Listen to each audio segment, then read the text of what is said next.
Just ask everyone to take their seats. We'll just start in a couple of minutes.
Welcome back, everyone. Now we are on page 12 now, and I'm just letting everyone know that we will be breaking for lunch at 12:30. Just so you know when our next break is. Excellent. Now, finding the page myself now. Okay, we're up to staff reports, and these are the amendments to Rotorua District Council Traffic Bylaw 2015, and we have Rosemary Viskovich to talk to us about the report. Thank you, Rosemary. Morena. So the traffic bylaw wasn't actually due for any changes. However, when the general bylaw was reviewed recently, and we were talking a little bit about the CBD and the skateboard areas and so on, what arose was some issues around shared paths and shared zones, and it was identified that the traffic bylaw is actually the best place for those matters to be addressed. So as part of the work around the sideways around town and so on, and places like Te Manawa and other places opening soon, like the library, the idea of shared paths and shared zones is something that there isn't an existing mechanism for us to actually manage those and regulate those areas. So these proposals we've looked at the Christchurch and Auckland councils who have already introduced these mechanisms into their traffic bylaw. So we've used the best of their work to incorporate this amendment into ours. So this is something which will, with your approval, would go out for public consultation and then come back with that feedback for you to hear any of the comments before council would approve. So there is one minor amendment that, thank you to Councillor Kent, who sharp eyes. In section 31.3 at the top of page 15, it reads, except where a councillor has by resolution specified otherwise, no person may stand or park a vehicle in a road, ... And actually, if we reverse the words stand and park, it's clear that we're talking about a vehicle, not a person. It's a small matter, but if you're not familiar with the term to stand a vehicle, as was kind of to pause and drop off, then you might think that no person's allowed to stand in the road. So I think just reversing those two words would make it clearer to everybody. And of course, this really just gives council the mechanism to put these things in place by resolution. It's really just introducing that mechanism into the bylaw. So I might leave it for that, and if there are any questions. Thank you. First of all, I'll just ask for a mover and a seconder to receive the report, please. Thank you, Councillor Gould. Thank you, Mr. Berryman-Camp. Thank you. And now I'll open that for any questions. Councillor Gould. Thank you, Rosemary, for your presentation this morning. On page 13, when you got riders of wheeled recreation devices, do you class skateboarders as that?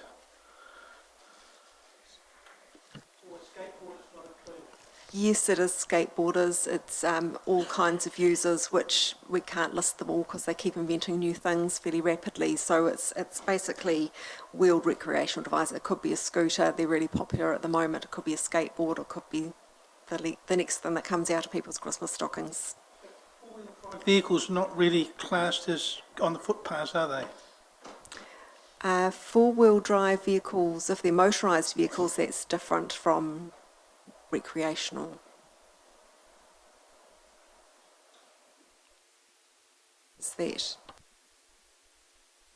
Thank you. And I now have Mr. Berryman-Camp and then Mr. Thomas. Yes, thank you for the report. I've got no major issues with it, but did have one question. Just wondering, point 22 is about displaying vehicles on the street. Makes it clear that you're not allowed to advertise vehicles for sale in a public place. Actually, just from my knowledge, what is the impact of that? I'm aware the area in front of the BMX park is frequently used by people selling vehicles. Is that going to be an issue? Are we going to be issuing tickets? What will be the impact there? Because it's a wee bit of a Rotorua institution. Okay, so this paper is really just addressing the amendments being proposed, which are not, it's an irregular period of amending, and it's really just looking at the shared paths and shared zones. It's not looking at anything else in the existing bylaw, which is just 2 years old. Clarify, those amendments are on page 20, 27 and 28 in the blue, and that those are simply the ones that are being addressed today. Now I have Mr. Thomas. Thank you, Madam Chair. Look, I just wonder if you could clarify me that I'm presuming these bylaws apply district-wide, not just in the urban area.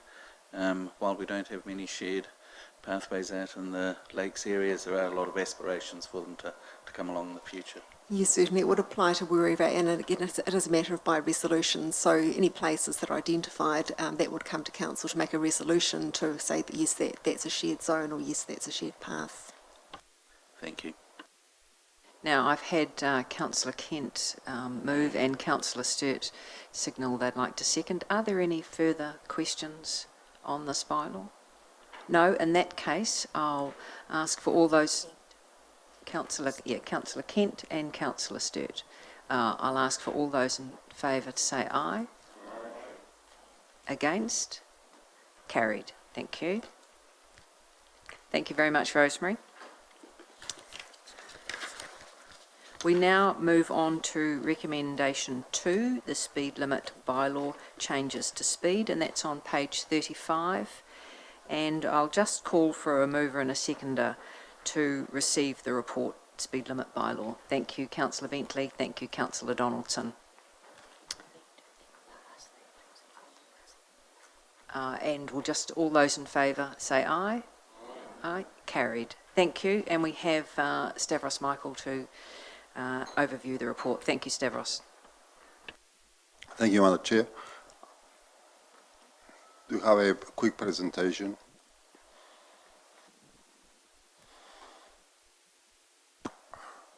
I'll be quick. As discussed for some time now during the operation and monitoring committees meetings, the new speed rule was coming into effect, which finally was enacted by government in late September. The principles of the new rule is as outlined up there. One is to match the intended speeds with the current actual speeds. It is also important for the national safety campaigns that we have a consistency and fewer speed limit changes on the roads, because evidence indicates that inconsistency of speed limits and regulations sometimes can contribute to road crashes. And also, when we're doing speed limit changes, it's incumbent upon us to consider the impact or any likely effects on adjacent roads, so we do not have any ambiguity into the regulating framework. The constraints we've got is that, where the proposed speed limits, or what we call the desirable speed, post speed limit is lower than the actual speeds, as a road controlling authority, we have to engineer those speeds down through, physical measures. For example, you can have chicanes, you can have speed humps, you can have, narrowing of the road and so on. And in general terms, these are expensive, interventions to achieve a desirable speed limit. The NZTA has given a national advice that, they propose and they are in favor of more consistency speed limits. They are in favor of 60, 80 and 100 kilometers per hour speed limits, rather intermediate. And they want us to do to achieve some national consistency. Any interim speed limits that may be proposed of 70 and 90 kilometers, they need to be notified to NZTA, and NZTA will discuss with us as a road controlling authority before we enact them. Again, ultimately, the New Zealand Transport Agency retain oversights and can, at any given time, modify council's conclusions. The recommendations as well, they are as per the report. Obviously, what's happened over the last few years, a number of requests came for speed limit modifications.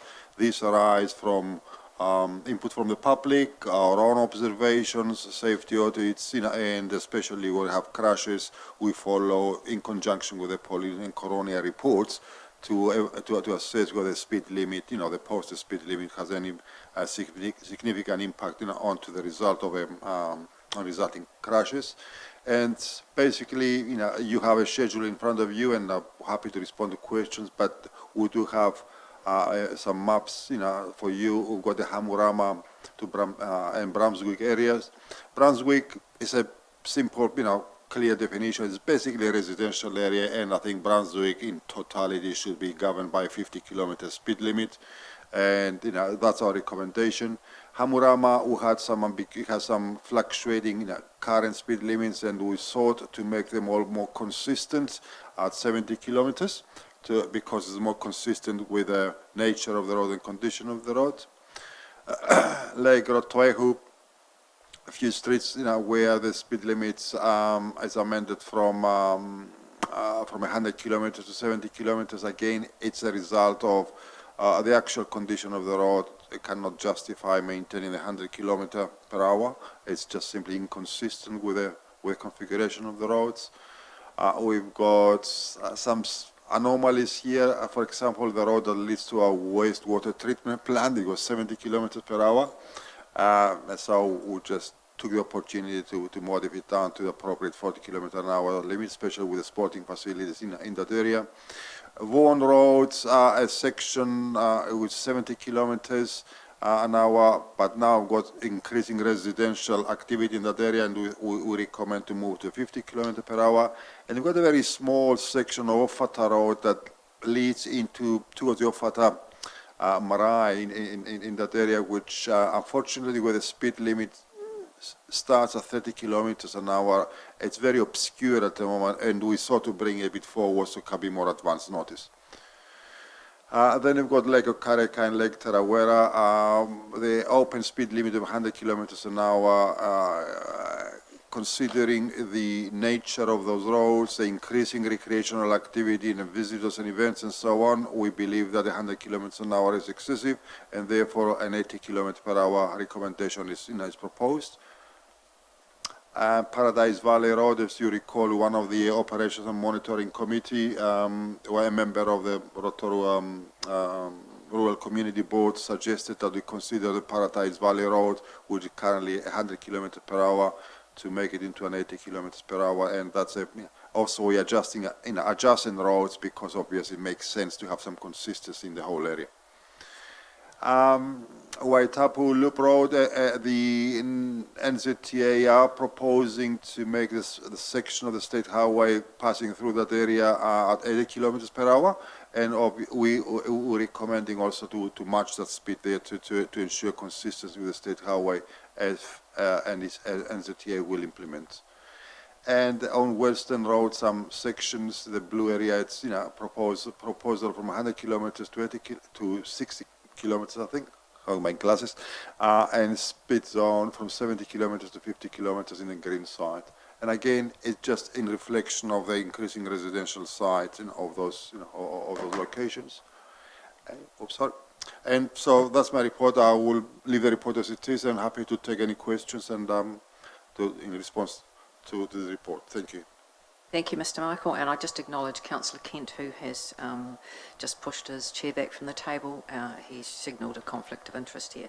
Now, I have questions from Councillor Sturt, then Councillor Tapsell, then Councillor Donaldson. Of the whole report, just one question through you, Madam Chair. Paradise Valley Road, is that from Pokahinga Road right round the mountain to Nongataha? To State Highway 5? Because...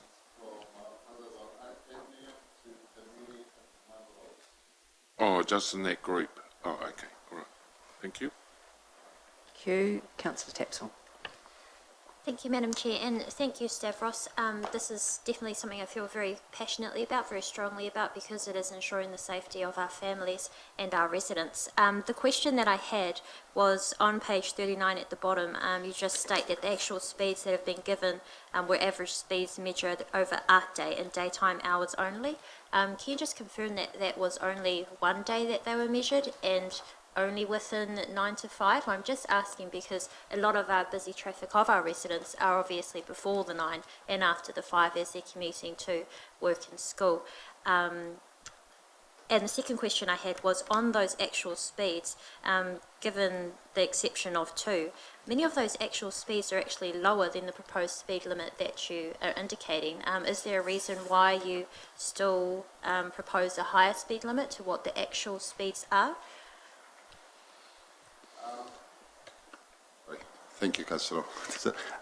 The formal evaluation of the actual speeds was done in one day through on those times. However, we've got a mobile trailer with a speedometer on it, and we use it all sorts of times to verify the speed limits.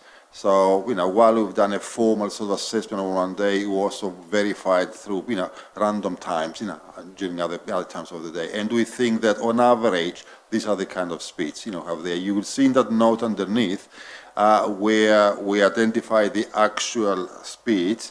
The rule says that 85% of the traffic measured travels at or below that, speed limit. Only 15%. There's always a 15% that is, above that, and I don't know the answer to that. People would do whatever they need to do. However, the reason where actual speed limits were measured at above a proposed, a desirable limit, and we recommended a lower limit, we think that it's inside the boundaries of doubt, or reasonableness, and we think that for consistency in those locations and to have a measure where everybody has some firm and fixed view of what's happening, we opted for that. Now, as I said on the report, NZTA may always come back and challenge it. We don't think they will. We think they are reasonable observations we have made, and we stay with the recommendations unless they get challenging. Thank you. Councillor Donaldson. Thank you, Madam Chair. Through you. Thanks, Stavros. Great report. My question is on page 40.7b. So it's regarding specific engagement required and with local communities to be affected. So I'd like perhaps reassurance that it's not just the geographical communities surrounding the particular roads, but it includes the cycling community. A lot of these are preferred loops of the Rotorua Road Cycling Club, and also tourism operators such as the duck and bike tour operators. Can you tell me, is it intended to engage with them for their views on these? I think our engagement proposal is to contact significant stakeholders in the community, and tourism operators, cycling organizations and so on. We consider them as significant transport stakeholders. At the same time, the intention for us is not to go into significant location by location consultation. Post-Christmas, we will advertise these proposals and invite feedback, but also we write to individual groups of stakeholders and seek their views. We already done some preliminary work. We don't anticipate any significant sort of adverse reaction to these proposals, but nevertheless, we go through the process. Mr. Thomas. Thank you, Madam Chair. Look, I really have a comment rather than a question. But also, since a lot of these speed limit changes, proposed changes within the Lakes Community Board, when questions are finished, I would like to move this recommendation, if possible. So is it appropriate if I make my comments now, or wait for questions to be asked?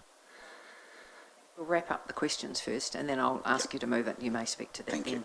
So we have Councillor Gould, Mrs Trumper, and then Councillor Sturt. Thank you, Madam Chair. Thank you, Stavros, for your report today. I've got a question to you about Owhara Road. When you talked before about the marae, you can get to the marae on the left and the right-hand side. There is a side street going right down Owhara Road, which goes to the marae. Is that going to be 70k, or are you going to reduce it to 50k? Because your report says that the other part of the road is going to be 30 kilometres per hour. That's the first question.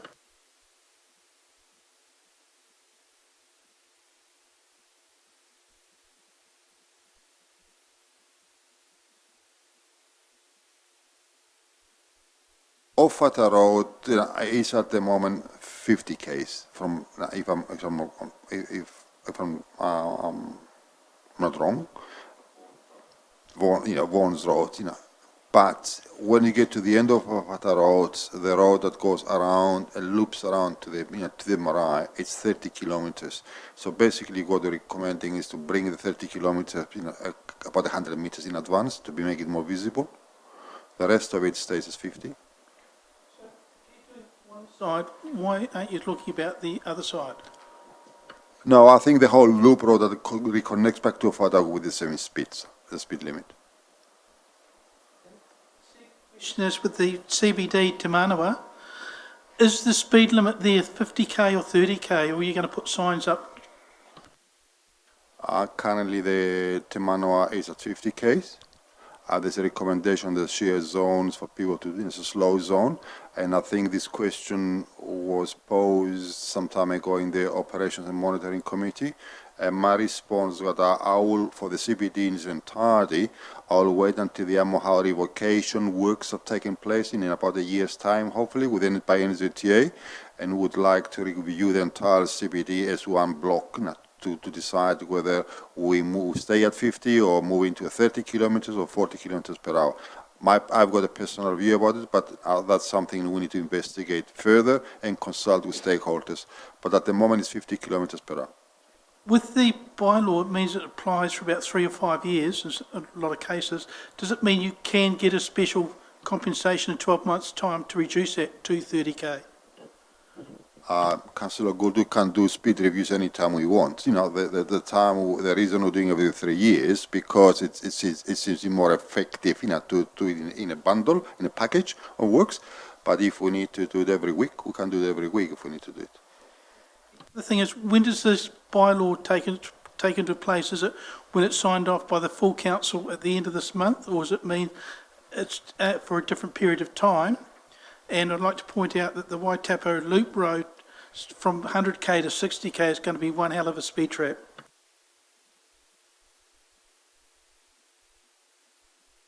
The effect of these proposals will not become active until we follow public consultation. We get the feedback, and then we get the council to ratify that. Following on the feedback, our recommendations stay as they are. Mrs Trumper. Thank you, through you, Madam Chair. Thanks, Stavros. I'm really pleased to see Waitapu Loop Road.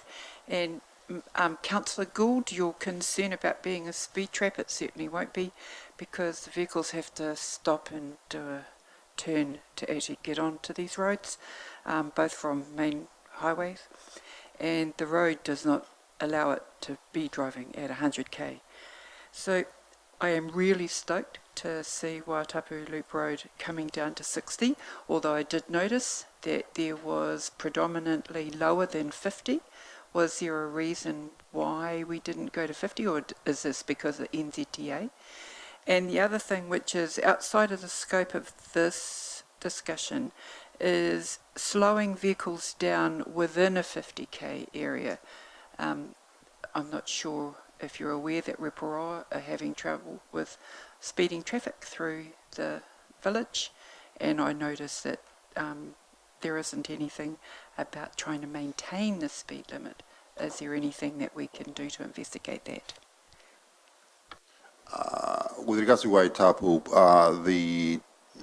I think the measured speeds were in the region of 60 kilometers per hour, and that's why we opted to go for that. But as I said, because NZT are proposing 80 kilometers on the state highway, it seems to be a bit more in harmony with that. Rotorua at 50 kilometers, obviously, is, it's the lowest speed limit in the residential sites. I think what we can do there is, as part and parcel of our rural improvement projects, we can consider and implement some traffic management systems in there too. It's like slow zones in certain parts of Rotorua. So it's nothing, we can continue to work onto that. Thank you. And I have Councillor Stewart ask a supplementary. Just one observation, Madam Chair, on page 39. Last item is Paradise Valley is from Clayton Road right round to State Highway 5. So it's the whole of Paradise Valley Road, including the concern I was having was the residential area, and what we used to call Valley Road at Nongata, it's now all Paradise Valley Road, because there's high density residential there, plus you've got the agro of inches. But I'm pleased that the whole road is now 80, which is wonderful, so thank you. Thank you for that clarification. Now, if there are no further questions, I'll ask Mr. Thomas has signalled he would like to move and speak to this. Thank you. Councillor Stewart has seconded. Mr. Thomas. Thank you, Madam Chair.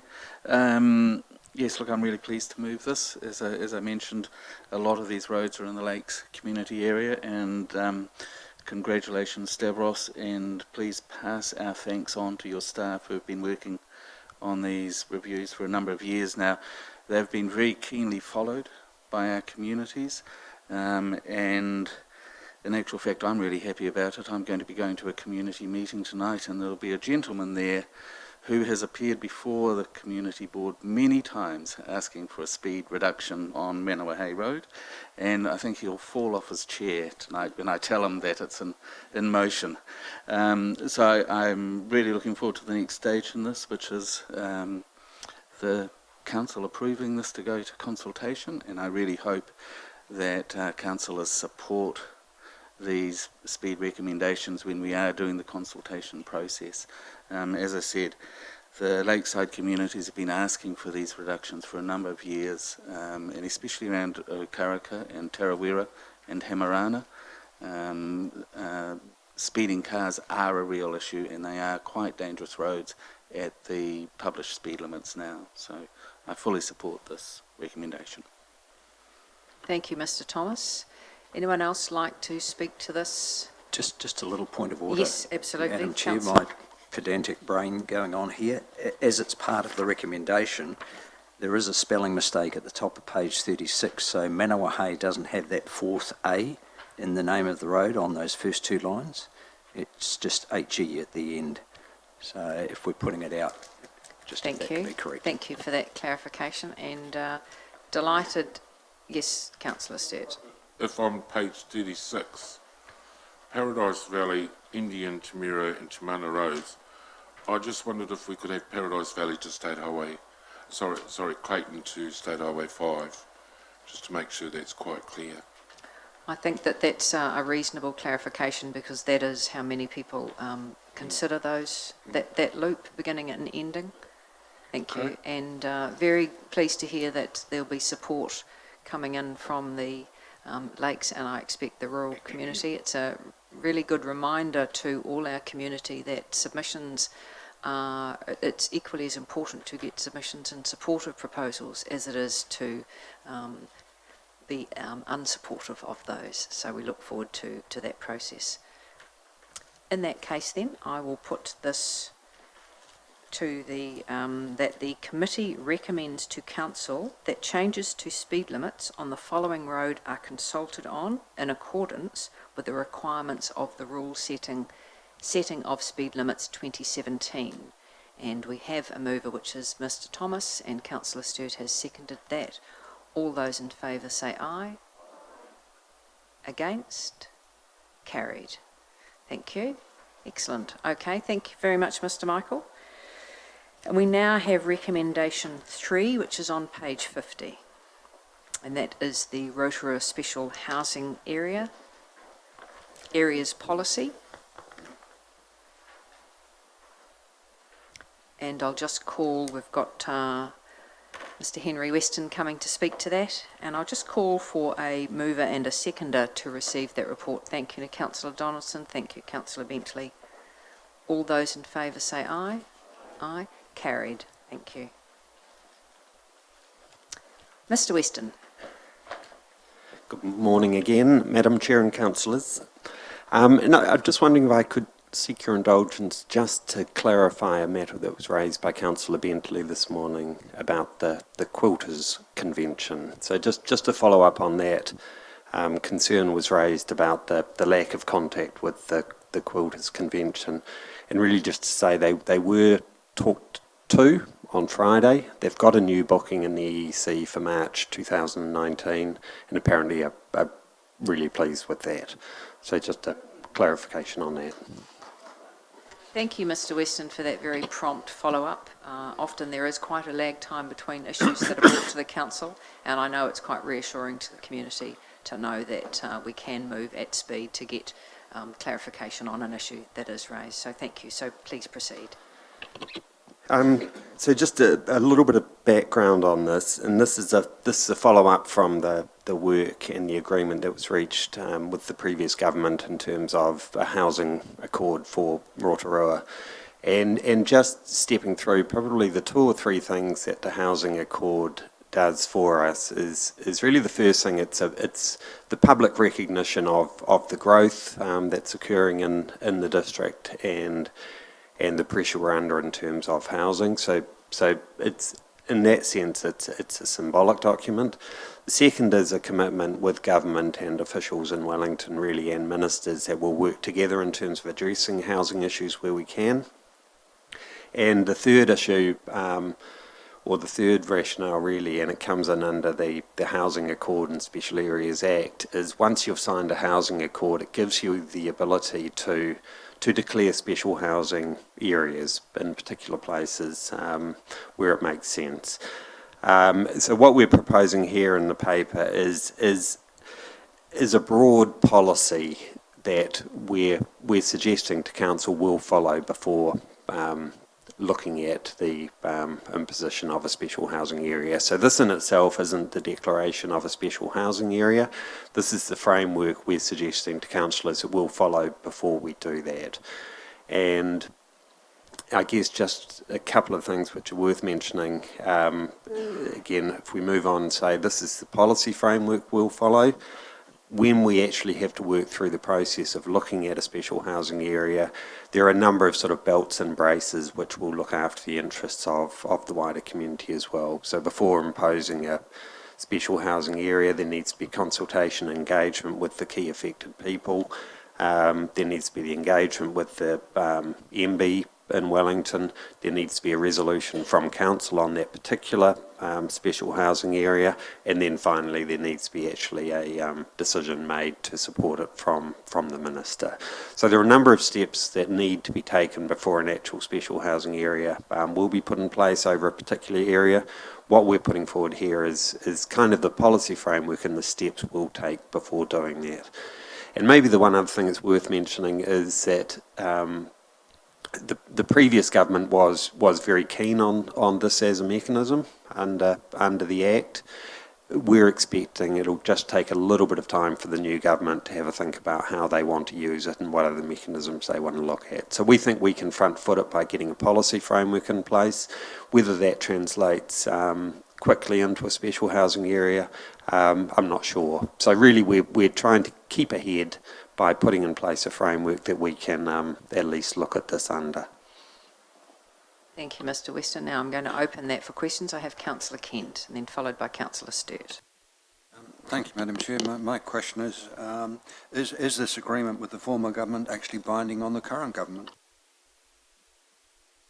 Yes, it is. It's an accord that was signed in accordance with the Housing Accord and Special Areas Act. So it will remain in force as a housing accord.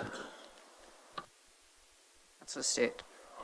And the current government, the new government, the new Minister of Building and Housing is the Honourable Jenny Salisa, and I understand the special housing areas are being reviewed as to whether they proceed or not. But in answer to your question from Councillor Kent, there is a rollover to the new government, but they do have the right to review the policy. So I just thought we'd make that, Madam Chair. Thank you. I have Mr Berryman Camp and then Councillor Gould. Thank you, Madam Chair. And thank you for the report. I must say, shared it with some of our Te Tātou members and got quite a screed of input in. But the question that I've got, what it boils down to is what scope is there for increased iwi participation, and by participation I mean active participation in the Accord and the implementation of the Accord. And maybe if I can just expand on that. Whilst there are notes about 4.6, the Council will work with iwi to explore options for papakainga housing, that's great, but there's an awful lot more that iwi can do as developers, as landowners, as funders, and to be open, a lot of our people are the ones who need the affordable housing. So some of the feedback I received felt that the Housing Accord was too narrowly focused. So, and I realise the Accord signed. So my question is, what scope is there now for increased iwi active participation in the implementation of that Accord? Because even as a third party to the Accord, because I think there'll be benefits to the implementation should we go down that route. Thank you for that. And probably the first response I'd say is that the nature and quality of our engagement with iwi over housing doesn't get trapped under the Housing Accord. So we're completely free to develop as broad and enabling a relationship as we can. What the Housing Accord does, it's a particular agreement with government to focus on an aspect of housing availability. So there's certainly an option under the Housing Accord in terms of looking at special housing areas to work particularly with iwi and iwi landowners, and there's potentially this mechanism that could work to enable development, but we're certainly not limited to working under the Housing Accord. That's quite a particular avenue. The sky's really the limit in terms of what we should be able to do together in terms of working with iwi more generally around housing. Thank you. Councillor Gould. Madam Chair, I'm happy to move number 2, Madam Chair, but my question is around what the Councillor Sturt and Councillor Kent have mentioned about the document being with the Housing Minister. Would it pay to write to him to verify this agreement or find out what changes they are going to make so that the Rotorua Lakes Council is aware of the particular issues in the future? And we're doing that essentially, Councillor, in terms of the engagement with the officials. So my feeling is we should continue to work through the officials in Wellington, and then when we're just a bit clearer and given them a bit more time, we can perhaps more formally approach and find out what the approach is going to be. Councillor Donaldson. Yep, I'm not sure if questions are finished, but as I indicated, if Councillor Gould's indicated he'll move it, I'm happy to second it, and I'm ready to make some comments when you're ready, Madam Chair. Okay, I think we will. Are there any? Councillor Sturt, have you got a further question? Got one question, Madam Chair, very small one. Henry, have you had any indication from the private sector or any of the groups that Mr Berryman Camp spoke about, have you had any indication from them of identifying areas that could take up this special housing policy? Yeah, we've had a couple of quite specific discussions, one in the context of sort of the wider relationship with Housing New Zealand about potentially how that could enable development, and also with another property owner and developer. And the message we'd had from from government was that really these can be quite bespoke arrangements and really as small or as large as people want them. So we've certainly had some active discussions with a couple. Thank you. Councillor Donaldson, if you'd like to second and speak to this motion. Yep, thank you, Madam Chair. So I think this is an enabling document, and the concerns about iwi engagement, I think it's particularly enabling in respect of iwi. So on page 60 at the bottom there, the restrictions are around where special housing areas may be established. Papakainga are specifically exempted from that. So I think that opens the door for a lot of opportunity, and that's particularly appropriate in our district.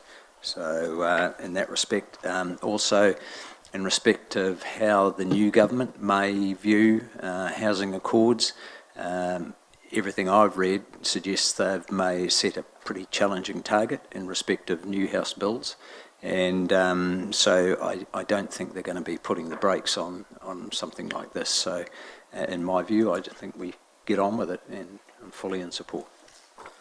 Thank you. Mr. Berryman-Kemp. Yes, thank you. And just to respond to that point, yes, I'm aware that the document specifically outlines opportunities for Papakainga housing, which is great.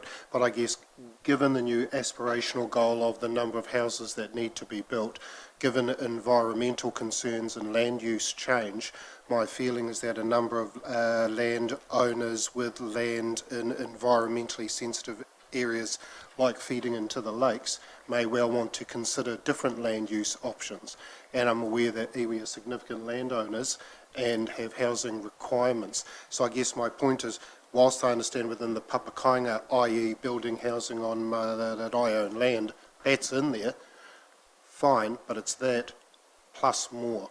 And certainly from Te Tātou, we got quite a clear message that we want to be actively involved in providing for the housing needs for the Rotorua community as we move ahead, not just in that segment, but on a wider view. But I do support this. And I guess just a very, very quick response on that. This kind of specifically excludes the restrictions around Papakainga, and that's to be more enabling. The second element is certainly as landowners, the option around special housing areas still does apply. And thirdly, outside the framework of the housing accord, we've also got a number of options for working more effectively. Councillor Tapsell.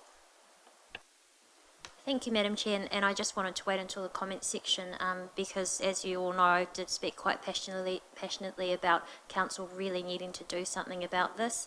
Housing affordability is increasingly becoming more disastrous here in Rotorua, and as we continue to grow, I do become continuously concerned at the ability for young people, young families and elderly to afford homes to live in. So I'm just really pleased with what's come back.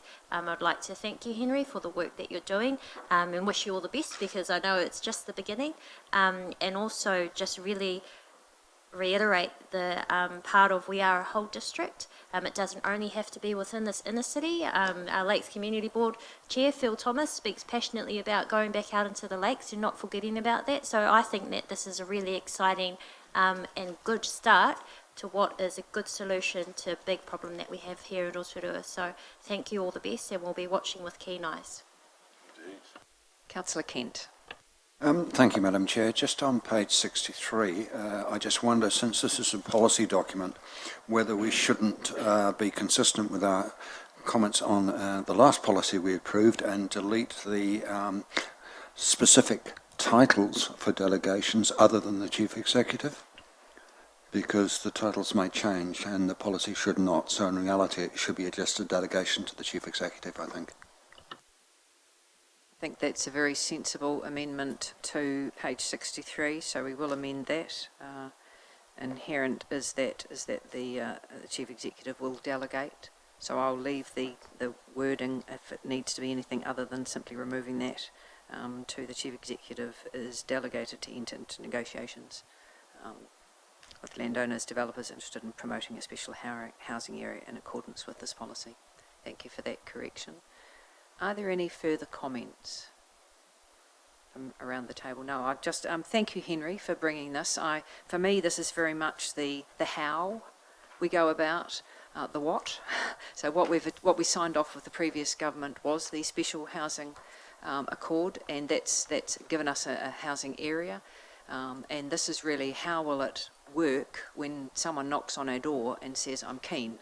And so the community now knows that there is a policy. I see it's got a 3-year review schedule put in, which is great. Obviously, we could bring that forward should that be required, but it means that we know when we will review it, and ideally I'd hope, if it is in that 3-year time frame, that there is something significant and exciting to report on the opportunities that have been presented. And I certainly accept the comments from Mr. Berman-Camp regarding the place of iwi, and it's great that this doesn't limit that. In fact, it does enable it to happen in areas of their choosing, not limited by ours.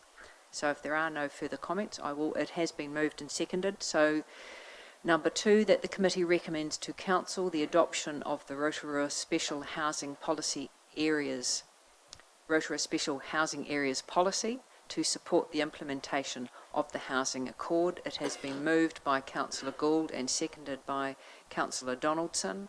All those in favour say aye. Against? Carried unanimously. Thank you, Mr. Weston.